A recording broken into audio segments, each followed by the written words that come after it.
Man, what a time to be alive. With the release of Persona 3 Reload earlier this year and its wild financial success, the future of Persona is looking bright.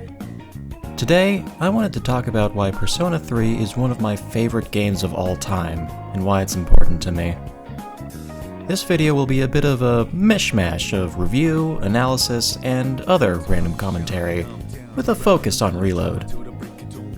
It might get a bit messy and chaotic, and I may ramble, so I'll apologize in advance. I'm gonna pretend I know how to structure this.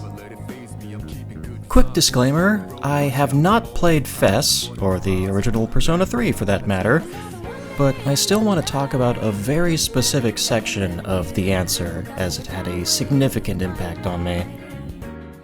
This game features very heavy topics like death, bullying, and thoughts of suicide. I'll be talking a bit about some of these topics in this video, so please click off this video if you need to. Your mental well-being comes first. My Persona journey started relatively recently. Back in 2020, oh gosh, that was 4 years ago now, what the heck. I was browsing the shelves at my local GameStop when I happened across a copy of Persona 5 Royal on sale. I had heard good things about the Persona series, and a good friend of mine was, and still is, a big fan. I very quickly fell down the fandom rabbit hole. Fast forward to the beginning of 2023, and Persona 4 Golden and Persona 3 Portable arrive on the PlayStation Store in a bundle sale. Immediately downloaded them and booted up Golden. I was excited. Persona 4 was the game people seemed to like the most in the series. It certainly had a lot of people talking about it. Unfortunately, for one reason or another, I didn't really enjoy it that much, and that makes me sad. There were just too many things that didn't sit right with me. But that's enough about Persona 4. Up next was Portable, and despite my feelings regarding P4, I was cautiously optimistic. A common thing that I had heard throughout the years was that, of the modern Persona games, Persona 5 has the best gameplay, Persona 4 has the best characters, and Persona 3 has the best story. It was supposedly the darkest of the mainline Persona games as well. Considering the topics covered in the other games, I was intrigued. The only concern I had when going in was about Tartarus, the game's only dungeon. I was used to the multiple dungeons of 4 and 5, and the fact that people were saying that Tartarus was tedious and boring made me a bit wary. I knew the least about Persona 3 going in compared to the other games. I was spoiled particularly heavily for P4, so I was genuinely excited to see what it was all about, and to see just how different the first modern Persona title was from the others that I'd played. With all of these thoughts swirling around in the back of my mind, I prepared to dive right in. A quick preface, there's a lot of things to talk about in this game, and I can't cover everything in a single video. I only hope that I do justice to what I do cover. This is also what I took away from the game. Everybody's experiences are different, so if something resonated differently for you, perfect! My words aren't meant to be taken as gospel. Alright, let's get started. This section is going to be a mix of me giving an analysis/review and a broad discussion about the game's events, with a mention of some of the changes made in Reload. I'll be fusing together my experiences for both Portable and Reload, but for this video I won't be talking about the route for the female protagonist. Sorry, Femc. Still love you though. As soon as the intro concludes, the evocative imagery of death and perseverance fading to black, we are treated to a very somber title screen. Reload eschews the use of music altogether. The only sound, that of the gently blowing wind, which I think really helps to set the tone. The postures of the SEES members are subdued, melancholy. You can tell right away that the journey you'll embark on will be a heavy one, and may not have the happiest ending. There is a slower pace at the beginning, compared to Personas 4 and 5. The conflict has already been going on for a long time. The protagonist is only the latest recruit to this Shadow War, and has to be brought up to speed on what everyone else is already aware of. The slower build-up helps add to the mystery while also helping to show that each character has their own life outside of the group, and outside the protagonist's sphere of influence. For instance, Yukari has the archery club, Mitsuru, Akihiko, and Shinjiro have their own old guard dynamic. You find your own initial dynamic as well. This helps to make the world feel much larger, more real. Following an attack by an enormous shadow, we become part of a group known as Seas. Our goal is to eliminate the Dark Hour, the supernatural extra hour in the day in which shadows roam and persona users can summon their other selves. Shadows feast on people's minds, afflicting them with apathy syndrome, a state in which the person stops doing anything. As the symptoms of apathy syndrome started becoming clear, I was reminded of Bartleby the Scrivener, a short story by Herman Melville. In the story, Bartleby refuses to do anything that is asked of him with the repeated excuse of him preferring not to. He becomes increasingly more apathetic until his eventual death, refusing to eat because he'd prefer not to. I glossed over a few things, but the main takeaway I had was of the destructive effects of unchecked apathy. Apathy is death. On the surface, it may not seem so bad, and it can be easy to ignore. However, it can be ruinous if left alone. The stakes have been set for Seas' mission. We are aided in our endeavors by Igor and Elizabeth, denizens of the Velvet Room who assist with summoning and fusing personas. With each month comes another monster to fight, sometimes two, and another member added to the squad. As the giant shadows fall one by one, more parts of Tartarus become available to explore. While Tartarus is pretty simple in comparison to the dungeons of the other Persona titles, I don't have anything bad to say about it.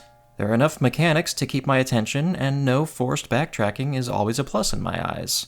I am happy to say that I enjoyed my time in Tartarus, even during my portable playthroughs. With every full moon shadow defeated, we supposedly come closer to our goal of eliminating the Dark Hour. Everyone falls into a routine, trying their best to balance school and personal life with their extracurricular activities. I had fallen into a routine as well. Socialize, explore Tartarus, fight a big monster. That was the gameplay loop. It became just another day at the workplace for everybody. Business as usual. Until...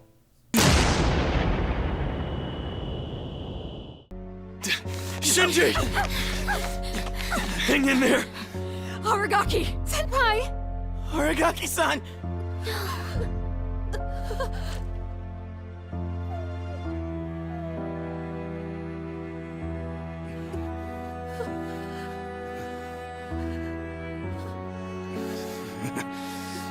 What's with the long face?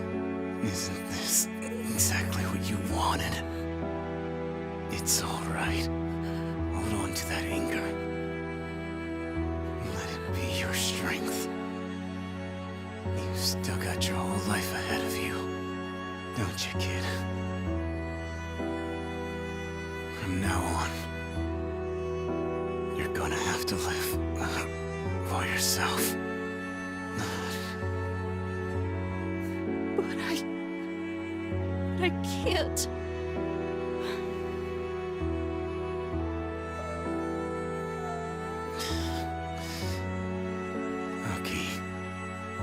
Look after him. I will.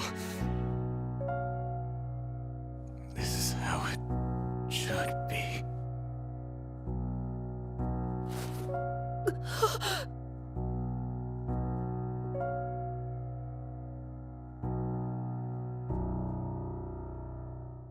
Reality is harsh. Reality is uncaring. Shinjiro's death and the reactions to it hit me hard. Bad things happen, and they can happen suddenly, leaving you unprepared to deal with them. The members of Seas finally understand the risk they're taking. It's finally real for them. All they can do is keep moving forward and make sure their friend's memory stays alive. The Hanged Man is seemingly the final battle. The fight against Strega ends in their supposed deaths, and the Hanged Man itself throws out a lot of flashy moves to give itself a leg up against the party. Personally, the fight in Reload feels much more climactic than in Portable. though that could be said for most of the boss fights. With the last of the full moon shadows defeated, Pharos says goodbye and leaves you. But Tartarus is still a mystery to us. The fall, which Pharos had been warning us about multiple times, is something that was claimed to be inevitable, and we still have no idea what form it will take. There are loose ends that are in need of tying. The documents at the end of each block in Tartarus and within the Monad passageways allude to something horrific happening in the background, something massive that may be closing in. Never mind the fact that we're still only halfway through Cease's social link, and of course, this wasn't the final battle. Cease is betrayed, and their purpose is robbed from them. They feel like they have no reason to continue fighting, and have lost their direction. But, thanks to the Kyoto trip, their bonds are reinforced, and they are now closer than ever. And of course, something happens to throw a wrench into things. A little while after another run-in with Strega, the gang receives a death sentence. If you don't kill me, everything will stay just as it is. With no hope for salvation, you'll live every day paralyzed by the fear of your impending death. And I don't want to put you through something like that. Cease had inadvertently accelerated the coming of the end. Killing the full moon shadows only resulted in them getting absorbed by Death, which had been residing within the protagonist's body. Death, now Ryoji, learned what it's like to be human, how important it is to forge bonds with others. He doesn't want his friends to suffer, but he knows that the end cannot be stopped. Nyx will arrive, and everything will die no matter what. So, he offers his life. If he dies, all memory of the Dark Hour, shadows and personas included, will vanish, and everyone can go back to their normal lives, blissfully ignorant of their upcoming, unavoidable deaths. Choose how you will die. That is the essence of Ryoji's proclamation. This is, understandably, upsetting to hear. The team spends the rest of the month processing this impossible choice. Do as Ryoji wants and kill him, thus ensuring an inevitable yet peaceful end, or spare him and ensure that they'll have to stand against an entity that they can't possibly win against. According to Ryoji, the world will end either way. Cease doesn't want to forget. The good times, the bad times, these experiences have made them into the people they are today, and they don't want to kill their friend. They find the resolve to stand and fight. The final Koromaru walk segment hit me in a way I wasn't expecting it to. Everyone is spending time just being kids. In this moment, there is no Dark Hour, no Strega, no Nyx. Just a bunch of high schoolers taking a moment for themselves, for this could be their last chance to do so. They understand the gravity of their choice, to fight against the inevitable end. Death is a fundamental truth of the world. Ryoji says again and again that Nyx, the embodiment of death, isn't something that can be defeated, and yet they cannot help but struggle. If something appears hopeless, well, create your own hope. With determination, you can make the impossible possible. Fight for a chance to keep living, rather than just rolling over and accepting death. The fight against the Nyx avatar is long and grueling, incorporating the strengths and weaknesses of all the full moon shadows that have been defeated thus far. All the while, the Avatar narrates the Fool's journey, our journey. Eventually, we land the final blow. However, there's a reason why the final boss is called Nyx Avatar.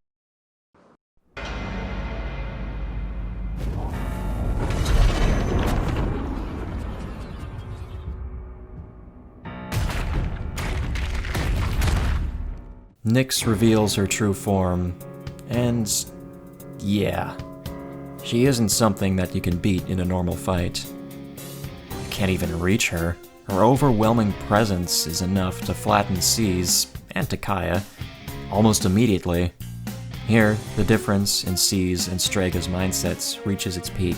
Takaya is unable to understand, why Seize continues to struggle when the situation is hopeless. He gives up, giving in to nihilism, and his life comes to an end. Seize, however, they are fighting for their futures, and they will keep fighting as hard as they can as long as they can. Even so, the situation is still hopeless. Only by the protagonist arriving at the answer to life's greatest question and acting on it is the day able to be saved. The protagonist becomes the Great Seal, shutting Nyx out from the world and ensuring that his friends and humanity as a whole has a future. This, however, comes at the cost of his own life. He's at peace, though, in the presence of the people dearest to him, and he passes with a smile on his face. This game uncovered some deeply, deeply buried feelings that I've had for a long time, but never addressed until somewhat recently. Gonna be talking about depression a bunch for this next session, so be warned. There have been many times in my life when everything just felt pointless. Would people even remember me if I was gone, I thought? Would I leave anything as a legacy? To prove that I was here? For a long time, I tied the value of my life to the extravagance of my accomplishments. I thought that I needed to do something grand to leave my mark on the world, and as a result, whatever I did accomplish could never measure up to the impossible standards I had set for myself.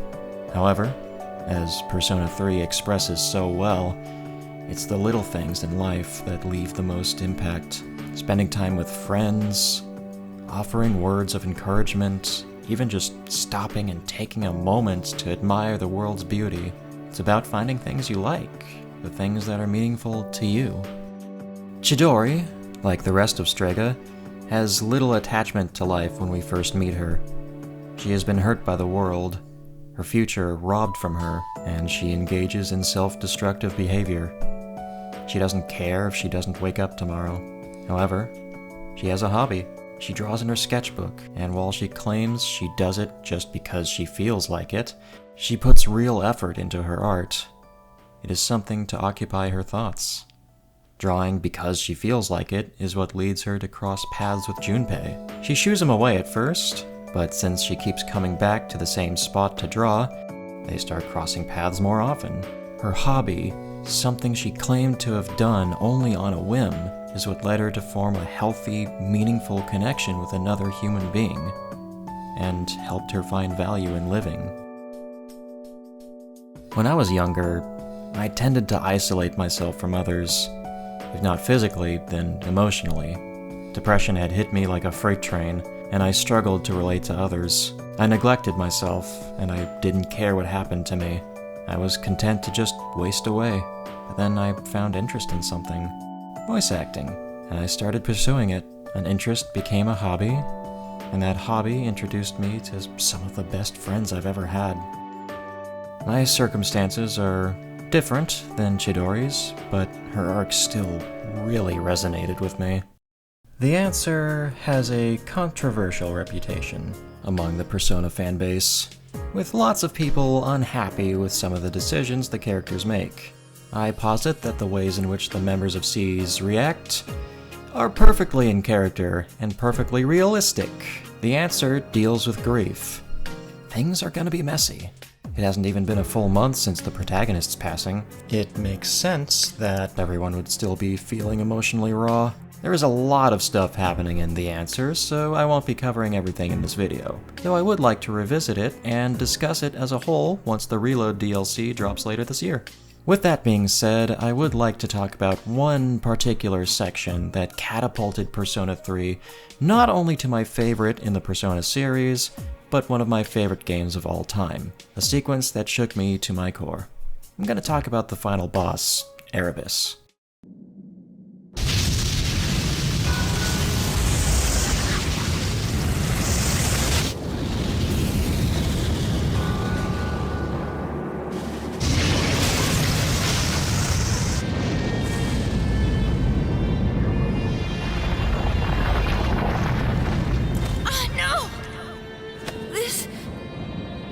A shadow.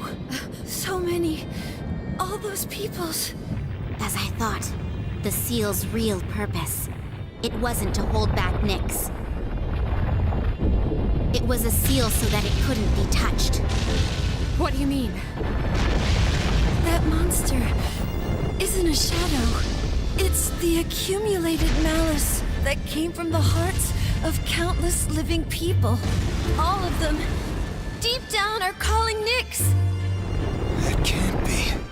Last December, I too wished to learn death.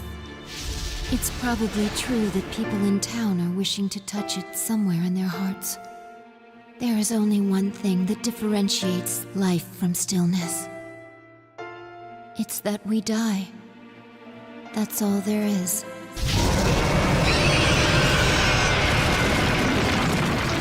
I think I understand. When your life loses its meaning, the fact of death can be kind of comforting. That lurking malice we're unaware of is strong enough to give birth to such a huge monster. And maybe that's just how it is these days.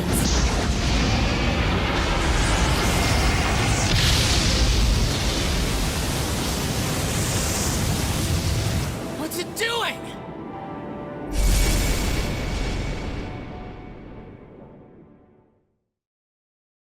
Erebus is the most disturbing boss I've encountered in a video game. If not by appearance, then by what it represents. Erebus is the manifestation of humanity's subconscious desire to die. It is the true root cause of Persona 3's conflict. Its appearance is vile, bestial, with only a vague nod to the humanity that spawned it. Nyx is neither good nor evil. Death is a natural part of our world. It simply is. Erebus, meanwhile, is the darkness of humanity running rampant. It looks as if merely existing causes it great agony.